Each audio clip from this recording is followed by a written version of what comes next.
Hi, scholars. It's Miss Sipel from Arete Athenaeum. Today, we're going to learn about an artist whose name is Paul Klee. It's actually spelled Klee, but pronounced Clay. He is of German descent, but he was born in Switzerland. He was born in 1879, and I would really like you to see some of his artwork. And you tell me, what kind of artist do you think he is? What do you see in that picture? Pretty colors, huh? And our next picture? Look at that. What kind of artist do you think he is? And our last one? What do you think? I really like it. It's so bright and colorful. All right, what kind of artist do you think he is? Abstract. That's right. Nothing really looked like it was. They didn't have things that resembled what ordinary things look like. They were very colorful and very bold. I just wanted to let you know he's an abstract artist. He also did a little bit of writing. And something else I'd like you to know about him is he likes to paint cats. He's no longer with us. He passed away in 1940, but he was very, very famous. And one of his reasons that he was famous was for his cats. He actually had a cat. I saw a picture of him and his wife with their cat. It was a big, white, fluffy cat. He had it on his shoulder. So we are going to do our own work today, and we're going to make a cat. And it's going to be how they did it is very clever. Please join me as we start on our work with cats. Okay, scholars. Now we're going to start with our cat drawing.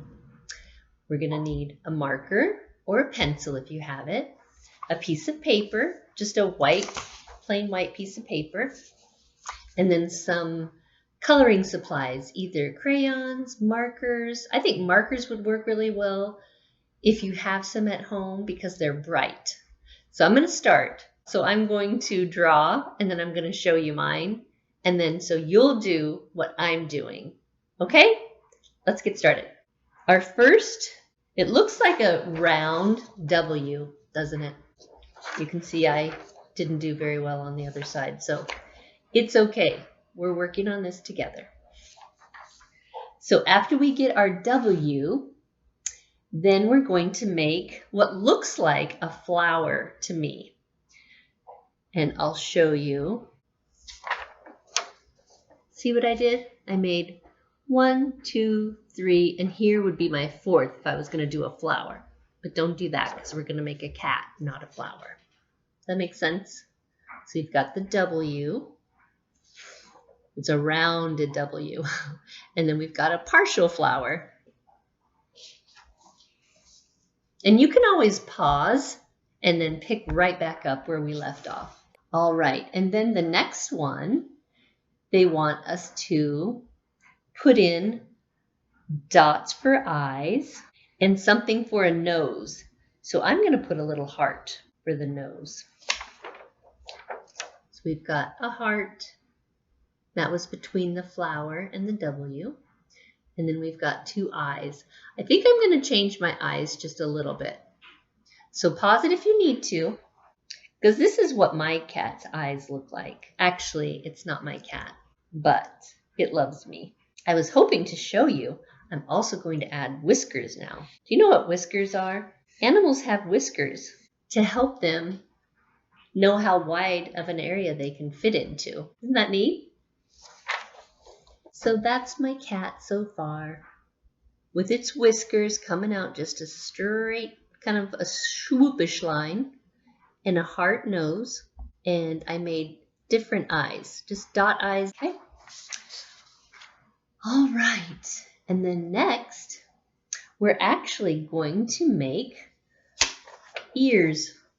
So I think what I'm going to do is make these come up just a little bit longer, and then I'm going to have them come down. See? So I had my W, I started, I think, too far up, but just made them little ears. And once I color it in, it's going to be great, because I'm going to use those bright colors that he used.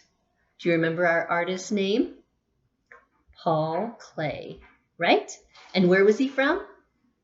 Switzerland. Ooh. Okay, our next thing that we're going to be drawing is, he liked to draw birds as well. Birds and cats.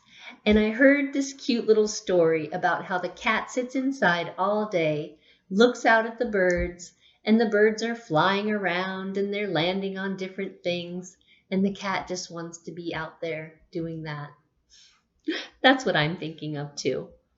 So here we have this little bird. I'm going to just draw the little circle like a halo above the cat's head. And then I'm going to add legs. See his legs? And then I'm going to draw another little round circle like for the bird's head, and maybe a little beak and maybe a little tail. Is that funny? Can you tell which one's the beak and which one's the tail? So that's our cat. And you can add on and make it more realistic. I'm going to give the bird an eye because that's always nice. See it? Fun, huh? I never thought I'd be drawing a cat with a bird on its head. And then I'm going to do one more thing. Let's put a moon or a sun in the background. I'm just going to make it round, and then that way I can make it whatever color I want to. How's that? That's our cat with a bird and a moon in the background. I'm going to color mine, and then I'll come back.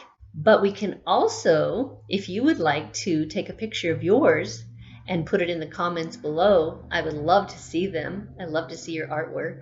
Do that today, and then I'll be right back and we'll show each other our work. How did your coloring go? I hope it went well. I enjoyed mine too. Isn't that fun? Such big, bright, bold colors. Oh, I hope you enjoyed it. And I really enjoyed learning about Paul Klee with you. Join us again for our virtual Athenaeum. I do want to introduce you to one of the reasons I chose these yellow eyes. Let me introduce you to Rory. Rory is not my cat, but she is my model. And she's beautiful. But doesn't she have beautiful yellow eyes? She's about 6 or 7 years old, and she doesn't really like to be on camera. Oh, I'll put her down now. But I just wanted you to get to know who she was. You'll get to see her on many more of our virtual Athenaeums. Bye, Rory! So thank you for joining us today. Don't forget to send me your pictures of your beautiful artwork that you did today. I would love to see it. And we thank you for joining us. And Rory and I are signing off. Bye for now.